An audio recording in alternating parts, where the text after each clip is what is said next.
1970 में एक व्यक्ति है, वो अपने आप को वादा करता है कि अगले 10 साल के अंदर मैं एक बहुत बड़ा हॉलीवुड का स्टार बनूंगा और साथ में ढेर सारा पैसा, कुछ मिलियन डॉलर्स मेरे अकाउंट में होंगे।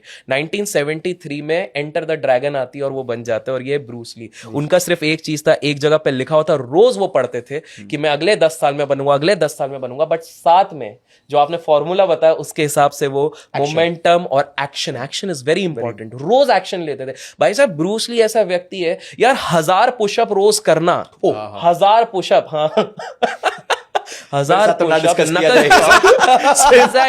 एग्जैक्टली मतलब मेरे साथ भी है पर 1000 पुशअप रोज करना, रोज उठ के 4:30, क्या लगा है बंदे को, क्या क्यों उठना है भाई? और वो मूवी मिलने के बाद भी 4:30 बजे उठना, रोज प्रैक्टिस करना, रोज मेडिटेट करना, माइंडफुलनेस प्रैक्टिस करना, किताबें पढ़ना, ये सारी चीजें करना, और रोज एक ही चीज पढ़ना कि मैं होऊंगा, मैं बनूंगा। 10 साल की जर्नी 3 साल में हो रही है, बोलो आप वो खुद सोचो।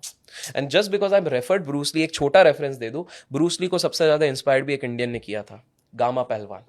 आज आप बड़ौदा जाते हैं तो बड़ौदा में आज एक जगह है जहां पर लिखा है एक 1200 किलो का पत्थर है, आखिरी बार इसको उठाया था गामा पहलवान ने। ब्रूस ली फैन थे गामा पहलवान के, और गामा पहलवान की भी सेम स्टोरी है, because we are talking about manifestation. Gama Pehlwan एकमात्र ऐसे पहलवान और बॉक्सर थे जिन्होंने जीवन में आज तक एक भी मैच नहीं हारा, क्योंकि उन्होंने बचपन से डिसाइड किया था कोई माइका लाल मुझे हरा नहीं पाएगा। वर्ल्ड चैंपियन ने 2 बार बस टाई किया था, हारे तो नहीं, और उसी को फिर बाद में हराया। ब्रूस ली की अगर बात करें, उनका इतना ज्यादा फोकस था ऑन मैनिफेस्टेशन एंड प्रैक्टिस।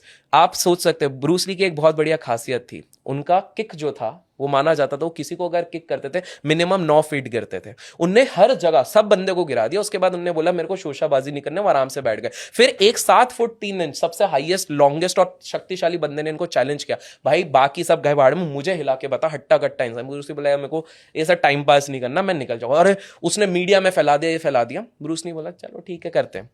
ये बंदा खड़ा, सबको 9 फीट फेंकते थे, ब्रूस ली ने एक किक मारा, 20 फीट गया। Oh because Bruce Lee had the belief कि मेरे स्पीड और मेरे किक के सामने कोई नहीं टिक सकता। उनका शॉर्ट पंच भी बहुत फेमस है ना, शॉर्ट पंच भी, एग्जैक्टली। सो ये सारा गेम अगर हम सब चीजों को कनेक्ट करें, it is all that energy, belief system, manifestation, everything boils down to this thing. Donald Trump 2 बार जब बैंकरप्ट हुए, इंटरव्यूअर पूछ रहा है कैसा लग रहा है, awesome, we are going to go above this thing. Interpretation अरे भाई बैंकरप्ट हो आप, ऑसम।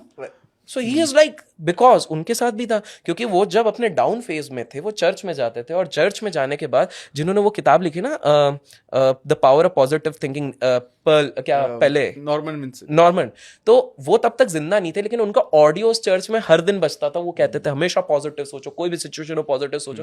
तो वो इतना इनग्रेन्ड हो गया था उनके दिमाग में कि दुनिया की कोई भी परिस्थिति हो जाए, मैं जमीन पे भी आ जाऊं, जीरो पे भी आ जाऊं, मैं रहूंगा। तो दुनिया के जितने भी रिचेस्ट लोगों को देखा जाए, आप देखो mark Zuckerberg, he was at the dearth of becoming bankrupt. Bill Gates 2 bar bankrupt हो चुका है, डोनाल्ड ट्रंप 2 बार बैंकरप्ट हो चुके हैं, बट आज हम सभी इन्हीं की मिसालें देते हैं।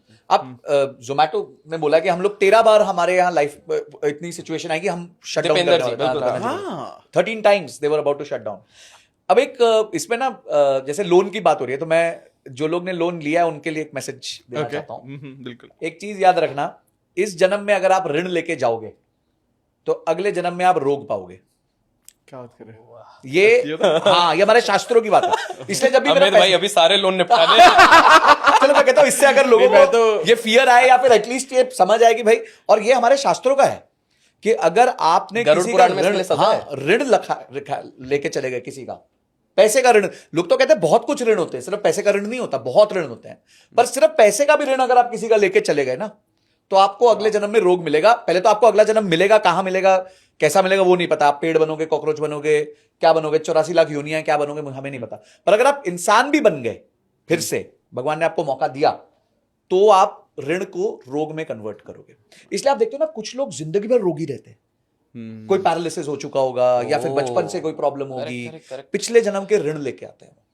तो इस जन्म में आप कोशिश कीजिए कि कोई ऋण ना रख। अगर आज पैसे नहीं है ना, जिससे लिए उसको भाई को बोल दो, यार मैं तेरे को 6 महीने में दूंगा, 12 महीने में दूंगा, 2 साल बाद दूंगा, 3 साल बाद दूंगा, पर दूंगा जरूर। लोग ये पॉडकास्ट हर उस इंसान को भेजने वाले जिनके पास पैसे हैं और नहीं भी है, और नहीं, और दूसरा पता है क्या है कि हमने ऋण दिया ना, तो हम एक हमारा कोई ना कोई पुचला कटा है, अगर हमें नहीं मिला तो हमें प्लस पॉइंट मिला है, हमारा कोई डेबिट सेट ऑफ हुआ है, सेट ऑफ हो गया, हमारा डेबिट सेट ऑफ हो गया, तो इसलिए मैं भी ज्यादा सोचता नहीं। अपना ज्यादा हो रहा है वैसे। तो ये बट उनको मैं मैसेज कर दूंगा फिर आज। ये रील जरूर निकालना।